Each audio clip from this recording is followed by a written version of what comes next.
여러분 지금 어디 몸이 쑤시거나 아픈 데가 있지 않나요? 이렇게 아픈 몸 때문에 다른 일도 더 하기 싫어지고 정신까지 힘들었던 경험 있으실 것입니다. 우리는 보통 마음이 힘들면 몸까지 안 좋아진다고 생각합니다. 하지만 사실 정반대입니다. 몸이 무너져가고 있기 때문에 마음까지 같이 무너지는 것입니다. 이와 관련하여 다산 정약용 선생님은 마음을 정돈하고 싶다면 몸부터 바르게 하라고 말씀하셨습니다. 나이 들어 건강을 잃은 많은 분들이 이제까지의 삶이 건강했을 때의 삶과 건강하지 못한 삶으로 나뉜다고 합니다. 그만큼 건강을 잃는다면 인생에 가장 큰 변화가 생깁니다.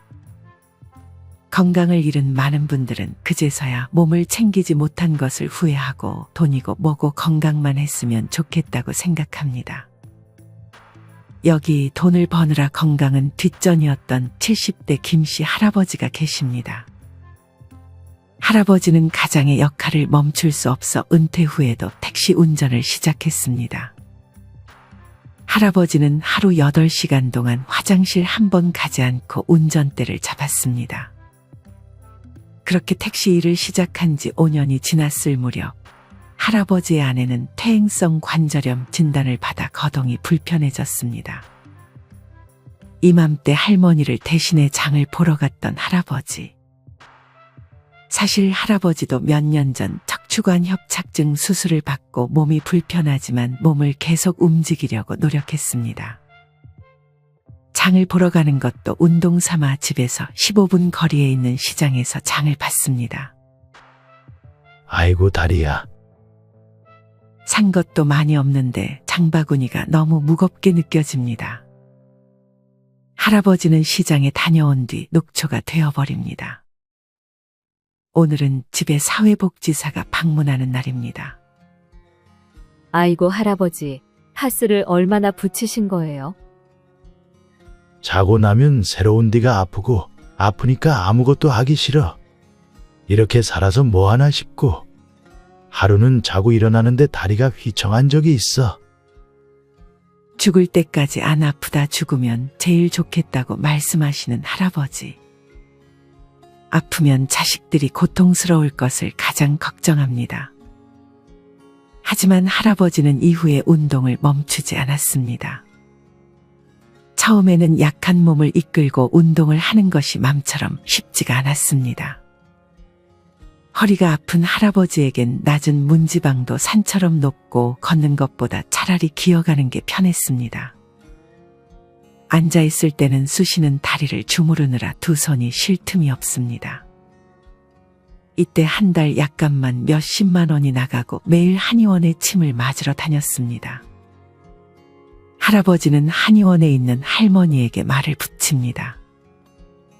몸은 좀 어때 할멈? 몇 달 전 무릎 수술에 2천이 나갔어. 요새는 특별히 하는 것도 없는데 힘들어. 몸이 힘드니 밥도 대충 먹게 된다는 할머니. 할아버지는 그런 할머니를 안쓰럽게 생각합니다. 이후 5년이 지난 지금 할아버지는 매일 15,000보씩 걸으며 건강을 많이 회복했습니다. 걷기만으로는 근육을 키울 수 없다는 의사 선생님의 조언에 따라 주 2회씩 하체 근력 운동도 해줬더니 몸이 많이 좋아졌습니다. 할아버지는 하루빨리 이렇게 건강을 챙기지 못한 것을 후회하고 있습니다. 여러분은 김씨 할아버지를 보며 어떤 생각이 드시나요? 사실 몸이 아프지 않을 때는 몸을 신경 쓰는데 나의 체력을 쓰지 않습니다. 특히나 경제적으로 힘든 상황이라면 더더욱 몸 관리는 뒷전이 됩니다. 물론 나이 들어 경제력도 중요하지만 사실상 우리가 굶어 죽을 확률은 거의 없다고 합니다. 옛말에도 건강한 거지가 병든 왕보다 낫다는 말이 있습니다. 건강은 행복의 원천입니다. 우리가 남은 인생을 즐길 수 있으려면 건강해야 합니다. 맛있는 음식을 맛보려고 해도 아프면 소용이 없고 밋밋한 죽만 먹어야 합니다. 부자여도 건강하지 못하면 불행하고 돈이 부족하더라도 명랑하고 신체가 건강한 사람은 행복합니다. 오늘 이렇게 나이 들어 제일 중요한 건강 관리를 위해 알아야 할 4가지에 대해 알려드리겠습니다. 오늘의 영상을 보며 내가 이제껏 다른 것들을 신경 쓰느라 제일 소중한 내 몸을 돌보지 못한 것은 아닌지 돌아보는 시간을 가져보셨으면 좋겠습니다. 건강 관리를 위해 알아야 할 첫째는 몸에 대한 공부를 하는 것입니다. 많은 분들이 사소한 소비를 할 때도 이것저것 따지지만 정작 내 몸과 관련해 병원을 갈 때는 아무 정보도 없이 의사 선생님이 하라는 대로만 하곤 합니다.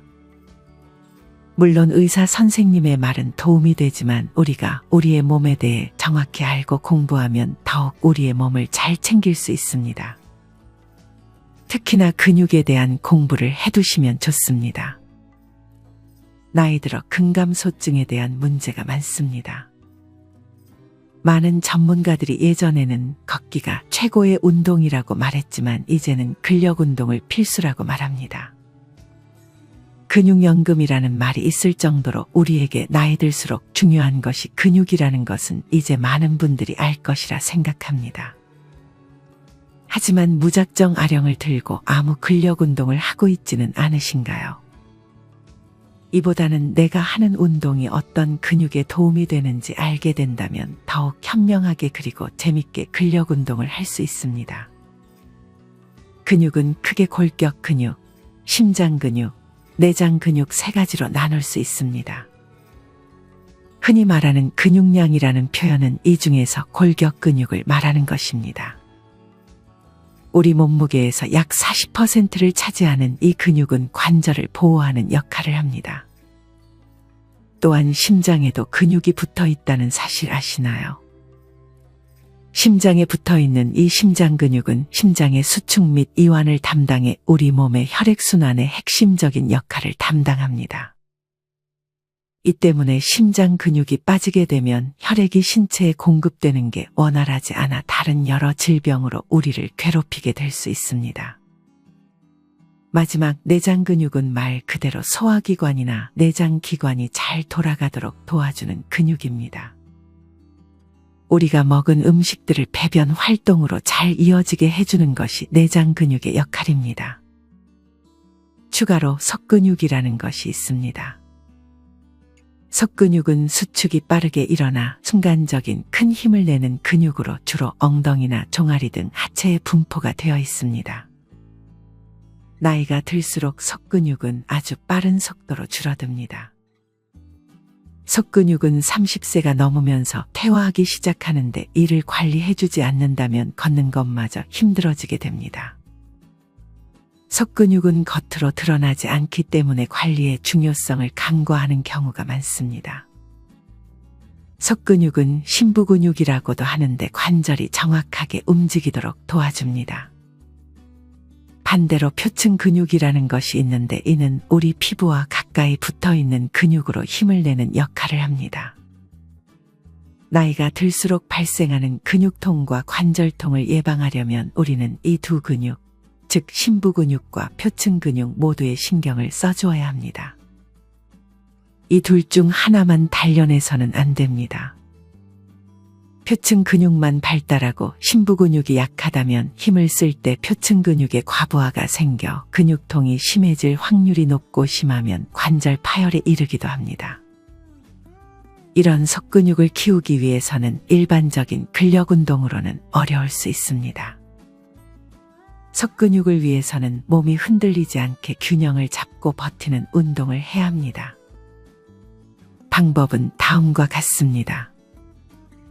먼저 상체 속근육을 강화하려면 벽에서 한 발자국 정도 간격을 두고 서서 두 팔로 벽을 짚을 때까지 상체를 벽 쪽으로 천천히 기울입니다.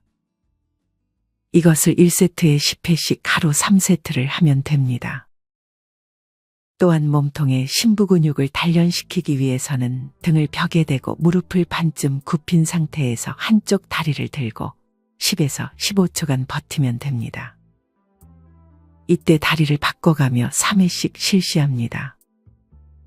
마지막으로 고관절, 무릎, 발 발목 관절 주변의 속근육을 강화하려면 서서 한쪽 다리를 들고 양손은 폭에서 앞으로 나란히 합니다. 그 상태에서 천천히 상체를 굽혀 양손이 발끝에 닿게 하는 동작을 하루에 1세트 10회, 하루 3세트 진행해주면 좋습니다. 자세한 운동 방법은 유튜브에 심부근육 강화 운동이라고 검색해본 후 따라해보세요. 이 밖에도 다양한 근육들이 존재합니다. 용어가 어렵게만 느껴지실 수 있을 것 같습니다. 하지만 잘 알아야 우리 운동의 효율을 높일 수 있습니다. 내 몸은 의사가 아닌 내 스스로가 지켜야 합니다. 나이 들어 제일 중요한 건강관리를 위해 알아야 할 두 번째는 운동하기 귀찮으면 청소라도 하는 것입니다. 물론 위와 같은 근력 운동을 신경 써서 해주는 것이 가장 좋지만 그렇지 못하다면 청소를 하며 몸을 부지런히 움직여주는 것이 좋습니다. 요새 청소를 대신해주는 로봇 청소기 등의 제품이 많이 나와 있지만 나이 들수록 이런 기계들을 쓰는 것보다 그냥 직접 청소를 하는 것이 좋습니다. 청소는 몸 관리에만 좋은 것이 아닙니다. 최근 영국 런던 대학 연구팀은 집안 청소를 열심히 하다 보면 다이어트에도 도움이 되고 스트레스까지 줄여주는 효과가 있다는 사실을 발표했습니다. 이 연구팀은 청소의 효과를 내려면 일주일에 적어도 한 번, 20분 동안 꾸준히 해야 효과가 있다고 말합니다. 실제로 일주일에 한 번 이상 그리고 20분간 지속적으로 정원 가꾸기를 비롯한 집안일을 하는 것도 신체 활동에 도움이 된다고 밝혀졌습니다. 집 청소를 해보신 분들은 아시겠지만 의외로 고강도의 신체 활동이다 보니 이 청소 활동을 반복하다 보면 저절로 운동이 되는 것을 알 수 있습니다. 이에 더해 청소를 끝냈을 때의 만족감이 더해지면 스트레스 해소에도 도움이 되는 것입니다. 이뿐 아니라 청소는 상황 통제력을 높여준다는 장점이 있습니다. 내 삶이 내가 생각한 대로 되지 않다고 느껴지고 불안감이 클 때 청소를 하면 이런 불안감을 통제할 수 있습니다. 미국의 코네티컷 대학의 연구에 따르면 스트레스를 많이 받는 상황에서 청소와 같은 반복적인 행동을 하는 것만으로 불확실한 마음을 통제하는 데 도움을 주는 것으로 나타났습니다. 나이 들어서는 여러모로 청소를 통해 집안을 깔끔한 상태로 유지하는 것이 좋습니다. 물론 청소를 해놓고 며칠만 지나도 더러워진다면 청소를 해야겠다는 마음이 싹 식어버릴 수도 있습니다. 하지만 청소를 하지 않고 계속 미룰 경우 우리 몸에 안 좋은 영향을 미칩니다. 그중 제일 안 좋은 것은 집먼지 진드기입니다. 집먼지 진드기는 알레르기를 유발하는 큰 원인 중 하나입니다. 혹시 평소 비염이 있거나 기관지가 약할수록 청소는 더욱 신경 써야 합니다. 집먼지 진드기는 우리 눈에는 보이지 않지만 피부와 접촉하는 모든 곳에 존재합니다. 특히나 진드기는 우리 몸과 가장 밀접하게 닿는 침구류에 많이 서식하기 때문에 자주 빨아주고 햇빛에 잘 말려주는 것이 좋다고 합니다. 청소는 일종의 운동이라고 할 수 있습니다. 바닥에 먼지들을 쓸고 닦고 밀린 설거지를 하고 이 모든 것들을 통해 우리는 적당량의 신체 활동을 할 수 있습니다. 뿐만 아니라 무언가를 끝냈을 때 오는 스트레스 해소와 만족감은 우리의 정신 건강에 큰 도움을 줍니다. 이처럼 운동을 하기 귀찮을 때는 청소를 해보세요. 청소도 아주 좋은 운동 중 하나라는 사실을 기억하고 청소를 통해 신체 활동뿐 아니라 청결함과 정신 건강까지 다 챙길 수 있다는 사실을 기억하시길 바랍니다. 나이 들어 제일 중요한 건강관리를 위해 알아야 할 세 번째는 살아있는 채소를 자주 섭취해주는 것입니다. 무병장수에 대한 기대가 높아지고 있는 요즘 살아있는 과일 채소식에 대한 관심이 높아지고 있다고 합니다. 아마 우리 모두는 죽기 전까지 아프지 않고 싶다는 바람이 있을 것입니다. 특히나 요즘 들어 대사증후군이라는 것이 건강상에 큰 화제가 되고 있다고 합니다. 대사증후군이란 고혈압, 비만, 당뇨병, 고지혈증 등 위험한 성인병들이 한 사람에게 동시다발적으로 나타나는 현상을 말합니다. 당뇨병 환자 중 50에서 60%에서 고혈압이, 70에서 80%에서는 고지혈증이, 60%의 환자에게서 복부 비만이 발견되고 있다고 합니다. 흔히 대사증후군의 원인은 비만으로 알려져 있습니다. 최근에는 젊은 사람들에게도 이 증상이 증가하고 있습니다. 예전에 레몬 디톡스나 해독 주스가 열풍이었던 적이 있습니다.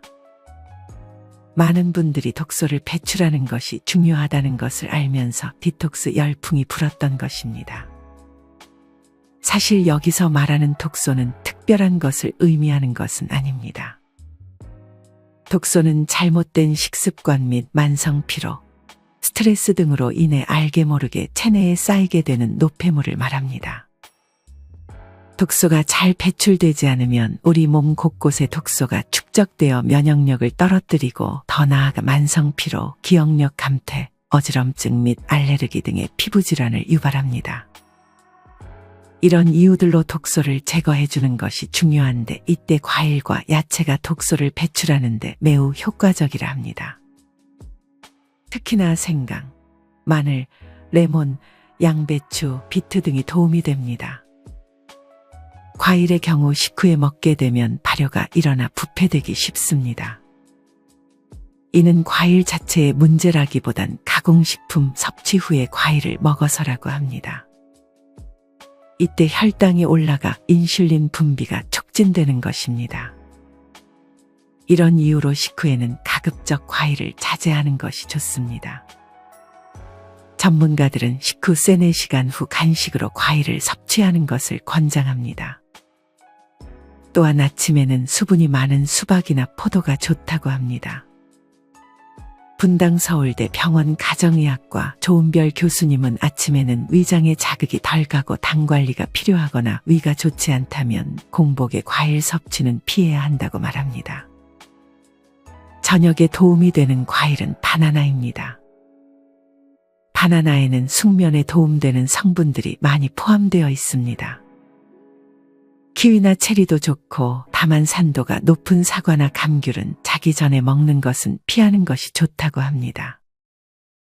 많은 분들이 살아있는 채소 과일을 먹는 것이 좋다는 사실은 알 것입니다. 심지어 착즙을 하면 좋은 영양소가 다 빠져나가기 때문에 착즙을 해 먹지 않고 그냥 야채나 과일을 씹어 먹는 분들도 많습니다. 물론 착즙 주스를 마시고 효과가 있었다 말씀하시는 분들도 많습니다. 사실 씹어 먹는 것보다 착즙을 해서 먹는 것이 편한 것도 사실입니다. 예전에 이런 과채식 식단이 처음 나왔을 때 많은 사람들이 풀만 먹어서 어떻게 건강을 지킬 수 있는가라고 생각했다 합니다. 하지만 이런 과채식 식단이 좋다는 증거가 마구 나오면서 아직까지도 세계 각국에서 과채식 연구가 이루어지고 있습니다. 물론 과일, 채소만 먹는 것보다는 다양한 영양소를 같이 섭취해주면서 살아있는 과채 식단을 포함해주는 것이 좋습니다. 나이 들어 제일 중요한 건강관리를 위해 알아야 할 마지막 4번째는 하루에 2끼만 먹는 것입니다. 언제부턴가 삼시세끼를 먹는 것이 당연시 되었지만 활동량이 많이 적어진 현대에는 2끼만 먹어도 충분하다고 전문가들은 말합니다. 물론 식사량을 무조건 줄이는 것이 정답은 아닙니다. 이는 사람마다 다릅니다. 하지만 대부분의 사람들은 필요한 양보다 많이 먹게 되는 경향이 있습니다. 예전에 하루 3끼가 내 몸을 망친다라는 도서에서는 하루 2끼만을 먹는 생활을 시작하면 처음에는 공복감을 느낄지 모르지만 공복때일수록 백혈구가 힘도 세지고 면역력도 증가한다고 말합니다. 113세로 2009년 당시 세계 최고령 남성이었던 미국의 윌터 브루닝은 하루 2끼만 먹고 과일과 물을 많이 섭취한 것을 장수의 비결이라고 말했습니다. 신문에 따르면 브루닝은 정해진 시간 아침 6시 15분에 일어나 7시 30분에 계란과 토스트, 팬케이크 등을 곁들여 성대하게 아침 식사를 하고 점심까지는 먹지만 저녁을 먹지 않았다고 합니다. 브루닝은 저녁을 굶는 습관을 들이는 것이 좋다고 강조했습니다. 예전 원시시대 때는 저녁에 하루 한 끼를 먹는 것이 일반적이었지만 평균 수명이 20대 중반이었던 것을 감안하면 이는 좋은 식사법이라 할 수는 없습니다. 이후 철기 시대의 본격적인 농경 문화의 발달로 수확량이 많아져 두끼 생활이 시작되었다고 합니다. 시간이 많이 지나 산업혁명이 시작되면서 하루 3끼 식사가 시작되었다고 합니다. 하지만 이는 초기 산업혁명의 부작용으로 인간을 기계처럼 노동시켰을 때였습니다. 아주 고된 일을 시켜야 했기에 하루 3끼를 주었던 것입니다. 이 습관이 남아 현대인들은 아직도 3끼를 먹고 있는 것입니다. 앞서도 얘기했지만 산업혁명 그 당시보다 우리는 활동량이 줄었습니다. 그래서 하루 2끼 식사가 적당하고 건강을 위한 식사법이 될 수 있습니다. 하지만 2끼를 먹었다고 해서 그 2끼를 과식해서 먹으면 안 됩니다. 3끼를 먹더라도 식사량을 조절한다면 3끼를 먹는 것이 좋을 수 있습니다. 만약 끼니를 줄이는 대신 폭식을 한다면 오히려 3끼를 다 먹는 사람보다 대사증후군의 위험도가 높다고 합니다. 이처럼 몇 끼를 먹느냐가 중요한 것이 아니라 일정한 시간과 일정한 양이 더 중요합니다. 위장이 쉬면 몸이 건강해진다는 사실을 이해하고 과식을 피하는 습관이 건강에 많은 도움을 줄 것입니다. 오늘은 노후의 건강관리를 위해 실천해야 할 4가지에 대해 알려드렸습니다. 첫째는 몸, 특히 근육에 대한 공부를 하는 것. 둘째는 운동이 귀찮으면 청소로 대체해 주는 것. 셋째는 살아있는 과채식 식단을 늘리는 것. 마지막 넷째는 하루 2끼 적당한 양을 섭취하는 것입니다. 건강은 나이 들어 돈보다 조금 더 중요하다고 생각합니다. 너무 강박적으로 건강에 신경 써 스트레스 받는 것은 피해야겠지만 어느 정도 건강에 집착하는 것이 좋은 것 같습니다. 다 아는 얘기일지라도 오늘 영상의 내용을 다시 한번 인지하고 실천하지 못하는 것들이 있다면 하나만이라도 실천해 보셨으면 좋겠습니다. 우리 모든 구독자분들의 건강한 노후를 응원하겠습니다. 이상으로 오늘의 영상을 마치겠습니다. 다음에 더 좋은 내용으로 찾아뵙겠습니다. 감사합니다.